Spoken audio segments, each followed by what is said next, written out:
ሁለተኛ ዜና ምዕራፍ 16 አሳ በነገሰ በ36ኛው ዓመት የእስራኤል ንጉሥ ባኦስ በይሁዳ ላይ ወጣ። ወደ ይሁዳም ንጉሥ ወደ አሳ ማንም መውጣትና መግባት እንዳይችል ራማን ሠራ። አሳም ከእግዚአብሔር ቤትና ከንጉሡ ቤት መዝገብ ብርና ወርቅ ወስዶ በአባቴና በአባትህ መካከል እንደነበረው ቃል ኪዳን በእኔና በአንተ መካከል ይሆናል። እነሆ ብርና ወርቅ ሰድጄልሃለሁ። እርሱ ከኔ ዘንድ እንዲርቅ ሄደህ ከእስራኤል ንጉሥ ከባኦስ ጋር ያለህን ቃል ኪዳን አፍርስ ብሎ በደማስቆ ወደ ተቀመጠው ወደ ሶርያ ንጉሥ ወደ ወልደ አዴር ሰደደ። ወልደ አዴርም ንጉሡን አሳን እሺ አለው። የሰራዊቱንም አለቆች በእስራኤል ከተሞች ላይ ሰደደ። እነርሱም ኢዮንንና ዳንን፣ አቤል ማይምንና የንፍታሌምን የዕቃ ቤት ከተሞች ሁሉ መቱ። ባኦስም በሰማ ጊዜ ራማን መስራት ተወ፣ ሥራውንም አቋረጠ። ንጉሡም አሳ የይሁዳን ሰዎች ሁሉ ሰበሰበ።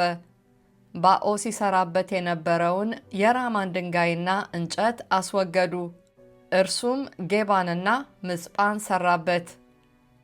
በዚያን ጊዜም ባለራእዩ አናኒ ወደ ይሁዳ ንጉሥ ወደ አሳ መጥቶ እንዲህ አለው፣ በሶርያ ንጉሥ ታምነሃልና በአምላክህም በእግዚአብሔር አልታመንህምና ስለዚህ የሶርያ ንጉሥ ጭፍራ ከእጅህ አምልጧል።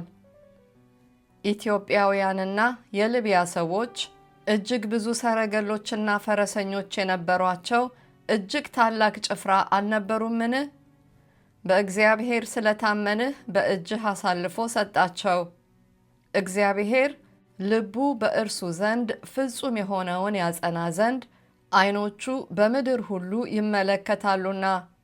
አሁንም ስንፍና አድርገሃል፣ ስለዚህም ከዛሬ ጀምሮ ሰልፍ ይሆንብሃል። አሳም በባለ ራእዩ ላይ ተቆጣ፣ ስለዚህም ነገር ተቆጥቷልና በግዞት አኖረው። በዚያን ጊዜም አሳ ከሕዝቡ አያሌ ሰዎችን አስጨነቀ። የአሳም የፊተኛውና የኋለኛው ነገር እነሆ በይሁዳና በእስራኤል ነገሥታት መጽሐፍ ተጽፏል። በነገሰም በ39ኛው ዓመት አሳ እግሩን ታመመ፣ ደዌውም ጸናበት።